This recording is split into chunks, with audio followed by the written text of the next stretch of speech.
Salut à tous, donc c'est Kamaradjan, je suis en compagnie, en compagnie téléphonique avec un blanc de cité, un blanc de banlieue. Alors on m'avait reproché, on me dit Kamaradjan, tu parles trop du sud, etc. Tu parles beaucoup des maghrébins du sud, des blancs du sud, mais tu parles pas assez des banlieues, du nord, comment ça se passe, etc. C'est un peu la merde partout. Et puis tu parles pas des noirs, tout ça. Alors c'est vrai que moi je connais pas trop les noirs, j'en ai connu quelques-uns dans le sud sans plus, quoi. Donc c'est vrai que j'ai pas expérimenté trop cette race. Mais bon, en tout cas, ça va être intéressant d'en discuter avec ses camarades. Donc déjà, est-ce que tu peux te présenter? Oui, bien sûr. Alors moi c'est Michael. J'habite dans le 94 à Villeneuve-Saint-Georges. Donc une ville très diversifiée avec nos amis du sud. Et Oui. voilà. D'accord. Alors, nous, on aimerait savoir comment ça se fait qu'un blanc privilégié comme toi, ben, en fait, a été pauvre. Bah en fait j'ai mon père qui est menuisier, ma mère qui est fonctionnaire et du coup bah quand t'as pas d'argent bah tu finis en HLM. D'accord. Ouais, t'as vraiment grandi dans des HLM, toi. Oui, mais au début j'étais dans une résidence dans une ville juste à côté, mais t'es entouré de cités, et puis t'as les joies du vivre ensemble. Du coup, est-ce que tu peux nous décrire un peu le quotidien de ce genre de cité en règle générale? Bah, quand j'étais plus jeune, oui, c'était dur, mais j'avais pas vraiment conscience du problème. Pour moi, on était tous frères, on jouait au foot et tout ça, et puis c'est avec le temps, bah, tu te fais emmerder, tout ça, et tu comprends que c'est toujours les mêmes, quoi. Par exemple, quand j'étais en école publique, c'était surtout les gitans qui nous emmerdaient, moi et mon frère, et puis dehors, c'était les noirs et les arabes. Et du coup, mes parents nous ont changé d'école, on a été dans une école privée, et après, bah, à l'école, on n'était plus emmerdés, mais quand on revenait, bah, ça revenait. Est-ce que tu penses qu'il t'a emmerdé parce que tu étais blanc ou parce que tu étais faible et que... Enfin, faible, je veux dire que, tu sais, les gitans, ils sont très communautaires, les noirs et les arabes, ils sont en bande. Tu penses que c'était parce que tu étais blanc ou parce que tu étais Ah oui, isolé? oui, bah, en fait, c'est ça, mais c'est surtout que t'as pas d'équipe. Si j'aurais été, je sais pas, un gitan, on m'aurait pas emmerdé. Mais quand t'as pas d'équipe, bah, c'est, t'es tout seul, quoi, contre tout le monde. Perturbation quotidienne, il y a quoi? Il y a du bruit, il y a du Moi, trafic? au début, c'était, ouais, non, c'était pas tout le temps, mais Non, mais à l'école, c'était tout le temps, par contre. Mais en en règle, dehors, non. ouais.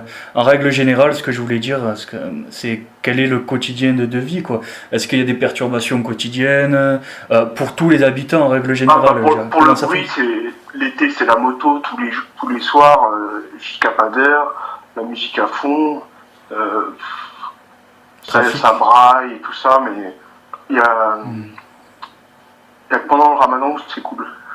Ah, pendant le ramadan, ils sont calmes. Euh, J'ai des collègues, ah oui, tu les entends plus. ouais, j'ai des collègues qui m'ont dit ils sont même un peu abrutis la journée. Ah oui, la journée, par contre. Bah, en fait, tu les vois pas tellement quand c'est le ramadan. Les gars, ils dorment exprès pour casser, enfin, pour pas le ressentir énormément.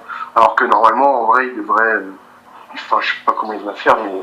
Donc toi, tu trouves qu'il y a quand même une islamisation des cités, donc du coup, Ah ben, à oui, Paris. oui, oui, ah bah oui, clairement, clairement. Hmm. Tu le vois le vendredi, tu passes devant les mosquées, il y a des voitures de partout. Et puis même par exemple dans le collège à côté de chez moi, tous mes voisins français sont partis. Et ma voisine m'expliquait qu'en fait, bah, sa fille, elle mettait des jupes, et maintenant, les dernières années, c'était plus possible, parce que les garçons faisaient pression dans le collège. Ils disaient, ouais, non, par contre, les filles en jupe, c'est fini. Et Ben, bien du sûr. coup, ils font une pression, et les gens se barrent. Si tu veux, les Français, moi, dans mon escalier, il n'y en a plus. Ils se sont barrés tous dans les campagnes. Oui, parce que en fait, ça n'a pas toujours été le cas. Les cités, il y a eu toujours eu plus ou moins un peu de délinquance, tout ça, etc. Mais cette islamisation massive n'était pas encore là. Effectivement des immigrés qui posaient parfois des problèmes, mais il n'y avait pas cette islamisation, quoi. Quand je parlais avec les mecs qui ont de la génération avant nous, ils n'avaient pas tous ces problèmes d'islamisation, quoi. Oui, bien sûr. Mais même, c'est comme l'État est clairement avec eux, ils savent qu'ils peuvent en profiter. Ouais, bien sûr, c'est ça. Maintenant, Bah, t'as l'école et tout ça, donc les gars, ils se cachent même plus. c'est-à-dire que c'est les Français, les Français de souche sont tellement, on a tellement de leviers psychologiques sur les Français de souche, donc les Blancs, les Blancs français qui sont hyper empathiques et qui ont besoin de toujours paraître bien, d'être appréciés par le groupe. Et c'est vrai qu'avec cette propagande massive, euh, ils n'arrivent pas, je veux dire, à prendre des décisions ou à voir les choses telles qu'elles sont. Donc c'est en permanence on joue sur leur empathie. Et c'est pour ça Oui, c'est qu'avoir ça. et oui, avoir des retours directement de Français qui vivent sur ces lieux, c'est quand même c'est très important. Parce que plus ou moins ils s'identifient, ils arrivent plus ou moins à s'identifier à vous. Mais donc du coup ça c'est intéressant. Donc comment ça s'est passé toi, ton arrivée au collège, tout ça? Bah moi au collège ça va parce que c'était un Ah collège oui, privé oui. catholique et du coup à l'école, c'était pas trop à l'école moi, c'était plus en dehors de l'école. Ouais, Si d'accord. tu veux, comme j'étais à fond dans le foot, des fois on allait dans d'autres stades de la ville pour jouer avec d'autres équipes et bah, comme moi j'étais le seul blanc dans l'équipe, bah forcément tu subis des fautes, on te dit que ça n'a rien à voir, mais tu le sens que après avec le temps tu sens que c'est parce que t'es blanc quoi. Ouais, toi tu étais des fois le seul blanc de ton Ah oui, bien sûr. tu t'es Quand déjà on tout. faisait, Ouais. quand on faisait par exemple aussi bien des matchs avec les autres équipes des autres cités à côté, bah t'es trois blancs pour que des noirs et des arabes quoi. Ouais. Et puis après les autres blancs ils pensent, enfin quand t'es petit tu vois t'as pas cette conscience raciale, mais après elle vient avec le temps. Et je voulais dire aussi pour parce que certains ils pensent que les noirs chrétiens c'est nos frères et tout, c'est racial, il n'y a rien à voir avec la religion. Ouais. Les noirs chrétiens, c'est pas vos frères. Ils en ont rien à foutre des blancs. Oui, c'est vrai. Parce qu'il y en a qui pensent ça. Bah, il doit y avoir, tout comme partout, des noirs qui effectivement arrivent à se sentir proches d'autres chrétiens, mais le noir a une conscience raciale Bah qu'un oui, blanc ne peut pas comprendre. bah oui. Mais bon, ouais, c'est bien que tu le dises. Ouais. Donc du coup, par rapport à ce que tu as entendu dans le sud, toi, euh, quel est, tous les témoignages que j'ai faits qui sont beaucoup dans le sud, comme, par rapport à où tu vis, est-ce que tu vois des similitudes ou est-ce que tu sens que, enfin, il y a des différences? Oui, c'est pas non, pour moi c'est pareil. C'est exactement pareil. Moi j'ai déjà été dans le sud, à Menton. Bon, il y en avait peut-être un peu moins quand j'avais été, mais c'est exactement pareil. De toute façon, ils sont là pour nous dominer, donc le, le noir qui vit dans le nord ou dans le sud, c'est le même. Hein. Ouais, ouais. C'est comme le noir qui est aux États-Unis, il déteste le blanc, pareil que celui qui est en France. Et est-ce que tu as parlé un petit peu avec des blancs du sud? Euh, non, j'en connais pas tellement. D'après ceux que j'ai interviewés, est-ce que tu sens une différence en règle générale avec les blancs du nord? Ah, peut-être chez les blancs, mais pas chez Oui. les autres. Non, Ah non, je oui, parle des blancs. ah oui, d'accord. Enfin, moi, je l'ai plus vu avec les blancs de l'Est, qui sont beaucoup plus communautaires que nous. Par exemple, moi, il y a beaucoup de blancs à Villeneuve d'originaires des pays de l'Est, et par exemple, eux restent qu'entre eux. Ils n'ont pas d'amis noirs ou arabes, et ça marche très bien. Par exemple, leurs filles, elles se font jamais agresser, eux non plus. Et si ça arrivait, bah, ils seraient tous soudés et ils se battraient les uns pour les autres. Tu penses, oui, tu vois bien que le communautarisme entre blancs peut marcher. C'est pas Ah oui, une... ça marche, oui, oui, bien sûr, exactement. Par exemple, nous, c'est beaucoup de Moldaves ou Roumains, mais des vrais Roumains, pas des Roms. Hein. Oui. Mais eux se communautarisent et ils se font mais jamais emmerder. Au niveau de la délinquance, des crimes, des agressions, qu'est-ce que c'est en règle générale? Est-ce que tu as des anecdotes par rapport à ça? Bah, généralement, c'est plus des embrouilles entre cités. Donc, les mecs, des fois, ils viennent à 10-20, ça se tire dessus. Après, ça se barre. Après, c'est pas tous les matins non plus, mais c'est déjà arrivé plusieurs fois. Une fois, j'étais en voiture, je vois une centaine de gars qui marchent avec des barres de fer. J'ai fait demi-tour direct. Et ils viennent à pied, et après, ils se foutent sur la gueule, et ils repartent. Mais maintenant, depuis que j'ai remarqué, depuis qu'il y a la drogue, ça s'est beaucoup calmé. Parce que du coup, ils ont un business à faire tourner, et ils ont moins de temps pour ces conneries-là. Oui, et puis Mais ils y perdent à ce que les flics viennent. oui, voilà. Mais par contre, j'ai remarqué que depuis que le shit, toutes ces conneries, ça vient dans les banlieues, les mecs, maintenant, ils se la mettent entre eux. Donc ils vont se voler entre eux du shit dans les caves et tout, ils se dénoncent pour que l'autre il puisse monter son terrain. Ah ouais, non, mais ils se flinguent entre eux, c'est comme aux États-Unis. Hein. Ah oui, oui, donc en fait, ils sont unis juste pour nous niquer, mais quand ils se soucient plus de nous pour leur business, là, entre eux, c'est la guerre, ils sont pas frères du tout. Oui, c'est ça, c'est-à-dire que quand ils sont pas. Des fois, ils ont une espèce de mouvement d'unité face quand il y a un flic qui pète un câble contre eux ou quoi, mais le reste du temps, ils se charclent entre eux, quoi. Ah bah oui, carrément. Donc c'est un peu de. C'est tous unis quand le blanc s'énerve, mais en gros, bon voilà, même quand tu les laisseras. Même quand il y aura plus il y aura plus différentes. Oui. Ouais, même quand il n'y aura plus aucun blanc, et même si un jour il n'y a plus aucun maghrébin, les noirs se pèteront la gueule entre eux et ça s'arrêtera jamais. Donc bon, ça les gens ils le comprennent pas, mais bon, bref. Mais bon, c'est important que tu en parles. Donc du coup, c'est vrai que le fait qu'il y ait ces trafics très organisés qui se soient mis en place, où tu as même des guetteurs, tu as des, ouais, c'est comme une entreprise, quoi. On va pas s'attarder là-dessus, mais c'est vrai que du coup ça calme parce que quand il y a des clients qui viennent, il faut pas qu'ils se fassent agresser, il faut pas qu'il y ait un règlement de compte tous les 2 jours, il faut pas qu'il y ait des bagarres, des bandes, etc. Il faut que ce soit calme, il faut que le client il vienne, qu'il soit bien accueilli, etc. Moi je me souviens des fois dans certains quartiers, ils te donnent un petit truc à côté, ils font une espèce de marketing, c'est un truc de fou, quoi, je veux dire. Mais bon, bref. C'est des entreprises carrément. Ah oui, non, mais c'est ça. Donc du coup, tu as l'impression que tout ce trafic, ça a calmé les mecs des cités, en fait. Oui, bien sûr. Mais même, par exemple, il y a des gros fours, si tu veux, dans certaines banlieues, où les gars, carrément, ils ont leurs guetteurs, ils se parlent au talkie-walkie. Ils sont très très organisés, très bien organisés, les gars. Nous, ça fait des années déjà à Marseille. Hein. C'est connu, c'est de notoriété publique. Hein. Oui, bien sûr. Et un phénomène qu'on voit beaucoup maintenant, c'est tous les vieux qui partent à la retraite, ils se barrent tous. Dès qu'ils arrivent à la retraite, ils se barrent direct dans les campagnes.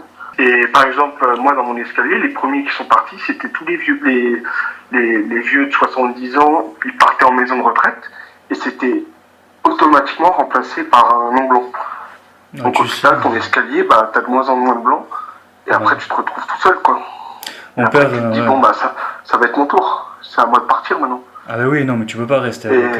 Oui, après, là, de toute façon, là, par exemple, pour moi, là, je suis à saturation et je pense partir. Mais pour ceux qui veulent partir, moi, je pense que faut changer clairement de pays, il faut pas aller dans les campagnes en France. Moi, je pense que ça sera pareil. Ça sera, après pour les petits moyens économiques... de toute façon, tu n'as pas trop le choix. Mais après, nous, je veux dire, si on s'installe dans un système communautaire, voilà, après, il faut le faire ça intelligemment quand tu pars à la campagne.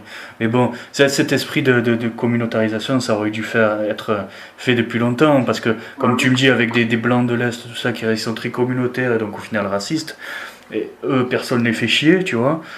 Je vois un petit peu ça aussi à Marseille, tu as des espèces de mafias de l'Est, et c'est vrai que, bon, voilà, c'est plus compliqué de les faire chier, mais et aussi bon d'autres blancs qui sont communautarisés un peu comme les Corses, j'en parle souvent. Mais les Corses ont une proximité avec Marseille, c'est pas très loin, et ils voient très bien les problèmes de Marseille, et pour pas avoir le même problème, ils sont obligés de se renforcer, je veux dire, ils ont des gros groupes nationalistes. Par exemple, une fois il y avait des Arabes qui ont cassé des couilles, ils sont venus dans la cité et ils gueulaient. Ah oui, non, mais c'est incomparable. Les gens ont peur. Non, mais c'est bien avant l'arrivée des Maghrébins, tout ça. Hein. Bon, les Corses, ils sont à part, ils sont comme... ils se sont pris dans l'histoire, ils se sont pris des merdes dans la gueule aussi. Des fois, ça renforce l'esprit de cohésion, parce que c'est une nécessité. Dans le sud aussi, il y a eu beaucoup énormément de racistes, mais les mecs, ils ont... Enfin, après, il y a plusieurs choses qui s'est passé dans le sud. Quand je vois que moi, le racisme qu'il y avait dans le sud, et le fait que les Maghrébins aient quand même tout pris, c'est parce que, en fait, tout pris, entre guillemets, pas encore, mais bon, ça viendra, hein. C'est la démographie. C'est-à-dire, tu as les mecs du Ah Nord, oui, bien sûr. ils votent tous à gauche, tu vois. Nous, on se prend tout dans la gueule. Ils ont tous les allocs. Tu as la femme, la femme maghrébine, elle te pond 10 enfants. Voilà. Il y a un moment donné où la démographie, c'est plus gérable. Et Oui, si les Blancs se c'est la carte renferment du sur ventre. eux-mêmes, mais voilà, mais en tout cas, moi. Et donc les Blancs se sont renfermés sur eux-mêmes, ils ont été individualistes, et puis il y en a beaucoup qui ont magouillé avec les Arabes aussi. Donc, et c'est un peu ça qui s'est passé aussi, c'est que tu avais des mecs un peu. Bon, je peux pas trop en parler de ça, mais bon voilà, à un moment donné, je veux dire, il y a pas eu, il y aurait dû avoir une fracture radicale avec tout ce qui est maghrébin, etc. Mais bon, les mecs, ils ont, bon, qu'est-ce que tu veux que je te dise? C'est aussi une génération un peu spéciale qu'il y a eu, hein. Mais bon, aujourd'hui, je vois que le communautarisme prend très bien dans le sud. On a beaucoup de monde qui arrive, donc c'est une bonne chose. Ah, ouais, c'est très bien. Je suis beaucoup Ouais. plus optimiste pour le sud de la France, malgré l'état de l'invasion, que pour le nord, parce que les mecs du sud, je sais qu'ils sont conscients, ils sont pas dupes. On peut leur donner des défauts, mais en tout cas, ils savent ce que c'est la vie, quoi. Mais bon, voilà, c'est intéressant d'en parler. Donc du coup, toi, alors, qu'est-ce que tu penses de cette idée de communautarisme, de Sauvelos, etc. Comment Oui, ça se c'est très passe? bien. Déjà, pour éviter de ressasser du noir, pour être avec des camarades qui pensent pareil, déjà, c'est très bien, parce qu'à Paris, il faut voir le nombre de gauchistes. Donc, quand tu les emboutes, après, tu restes dans ton isolement et puis t'avances pas. Que quand tu penses comme toi, déjà, tu fais des activités, t'apprends des choses, et puis on peut se filer des coups de main. Par exemple, si quelqu'un un jour a besoin d'un déménagement, ben on sera là. Le jour où il y a une emmerde, on peut être là. Plus on est nombreux, mieux c'est. Mais qu'est-ce que... Là, c'est à petite échelle, mais je pense qu'avec le temps, ça va grandir. D'un côté, ce qui nous arrive permet de nous réunir aussi. Oui, et je pense que les Français devraient se communautariser aussi avec les Blancs de l'Est qui sont présents en France. Je veux dire, même s'ils parlent pas très bien français, tant que c'est des Blancs pareils, il faut pas hésiter. Oui, après, le truc, c'est que le modèle de régional, tu vois, ce serait l'idéal parce que tu es avec Oui. tes voisins, tu es avec les gens qui habitent à côté de chez toi. Ce n'est plus possible. À Paris, par exemple, c'est plus possible. Par exemple, moi, j'ai des camarades dans notre unité, c'est des Français, ils parlent bien français, mais ils ont des origines serbes ou espagnoles, portugaises, et du coup, tu fais avec tout le monde. Non, mais je suis d'accord. Trop peu nombreux, Je suis quand t'es trop d'accord. peu nombreux, tu fais avec ce qu'il y a. Mais ce que je voulais dire, c'est exactement ça. C'est que déjà que Oui, moi, oui. dans le sud, ben, je vais parler avec des Italiens, des Espagnols, etc., qui pensent comme moi, des Provençaux, entre guillemets, ou même des mecs qui ont migré d'un peu partout. D'accord, parce qu'on est des Blancs, etc. Mais l'idéal, ça aurait été qu'on reste par région et que même nous, ce qu'on crée, c'est par région parce que tu te défends avec tes voisins, tu vois. Je veux dire, tu t'entraides avec Oui, tes bien sûr. voisins, les gens sur ton territoire. Mais c'est pour ça qu'on peut pas, d'un côté. J'en ai un peu, moi, des blancs communautaires comme les Corses qui viennent me parler. Mais tu peux pas lui demander d'être, tu vois, de renier, tu vois, son identité forte, sa cohésion forte en tant qu'ethnie, en tant que peuple. Mais évidemment qu'ils ont bien conscience qu'on est des blancs comme eux. Mais bon, voilà, c'est vrai que c'est un peu. Euh, c'est aussi la bonne chose, tu vois. Je veux dire, les mecs comme les Roumains, les Moldaves, les Polonais qui en France qui restent entre eux, c'est ce que nous, Français de souche, on aurait dû faire depuis longtemps. Mais Oui, bien sûr, bien sûr. évidemment qu'ils savent qu'on est des blancs comme eux et ils sont pas racistes envers nous, tu vois. Mais tu peux pas leur reprocher d'avoir plus de cohésion entre eux, tu vois. C'est ça, voilà. Oui, ça c'est surtout pour ceux qui sont venus très récemment, parce que moi je connais beaucoup de... J'ai un ami polonais, il a même plus de culture polonaise. Il parle français, il parle polonais, mais je veux dire, culturellement, il est devenu français. Par exemple, quand il va en Pologne, il dit c'est pas chez moi. Oui, non, voilà, non, mais c'est ça que je C'est voulais un dire. assimilé. Oui, oui. Ouais. Voilà, non, bah écoute, non, mais c'est très bien. Et donc, du coup, toi, vous avez fait un peu des trucs chez Sorvelos, ça, vous faites un peu du sport. Bah, nous, on fait beaucoup enfin, on fait des réunions tous les dimanches. On fait des entraînements de boxe, de jiu-jitsu, oui, tous les dimanches. Et puis, voilà, on essaie de se voir aussi pour du tir, pour d'autres activités, mais au moins une fois par semaine. Et puis, ça nous permet de relativiser. Par exemple, dans nos rangs, il y a beaucoup de gens qui vont plus ou moins tomber dans l'alcoolisme, dans la solitude. Et et qui vont être en déprime. Et du coup, ça permet de les sortir de ce merdier. Oui, donc toi, tu as l'impression que ça a apporté un aspect positif sur... Oui, bien sûr, c'est évident. Ça se voit, les gars, ils sont bien, hein. Franchement, dans nos rangs, on a des gars bien.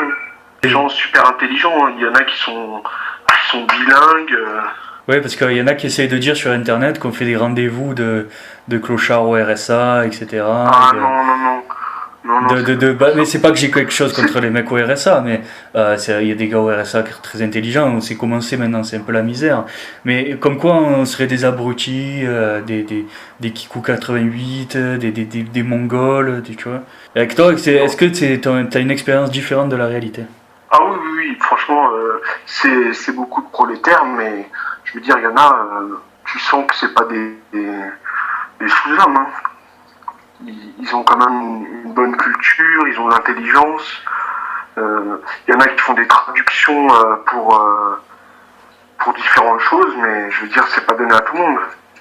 D'accord. Non, ben voilà, c'est des gens sains d'esprit. Et même un truc tout bête, celui qui est par exemple à ça, quelqu'un qui travaille, il va lui donner des tuyaux, par exemple sur du boulot. Oui, bien sûr, c'est l'entraide. Je veux dire, on peut toujours se donner des bons plans, surtout, c'est de l'entraide. D'accord. Bon, ben écoute, est-ce que tu as une conclusion positive pour les camarades? Bah, rejoignez Soavelos, rejoignez les gens dans votre région, dans votre ville, bougez, entraînez-vous, surtout à la boxe, ça va vous aider. Lisez, et puis voyagez, surtout quand vous avez des vacances, essayez de pas rester qu'en France, essayez d'aller à l'étranger. Dans les pays de l'Est, surtout dans les pays homogènes. Donc là, par exemple, le mois prochain, je vais aller en Ukraine et je vais aller rejoindre des camarades. Des camarades? Des camarades. Oh, l'accent. Donc, bon, ben écoute, ça va. Ben, merci pour cet entretien. Et ben, les gars, les camarades du 9-4, n'attendez pas, ne soyez pas des victimes et rejoignez. Venez nous rejoindre. Voilà. Faites un peu de boxe et d'ici quelques années, le rapport de force s'équilibre. Et la boxe, c'est pas que pour les sous-hommes.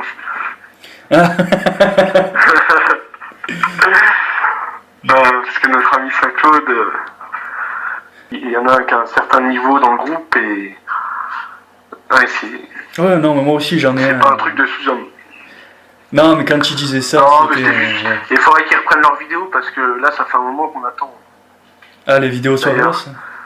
Sur Radio Melon, ouais. On s'ennuie. Ouais, sur Radio Melon, ouais. Ben écoute, peut-être qu'il t'entendra, ouais. Ben écoute, ça va. Bon, me reste à te dire bonne journée, bon dimanche. Ben, merci à toi. Et puis continue ton travail. J'essaye.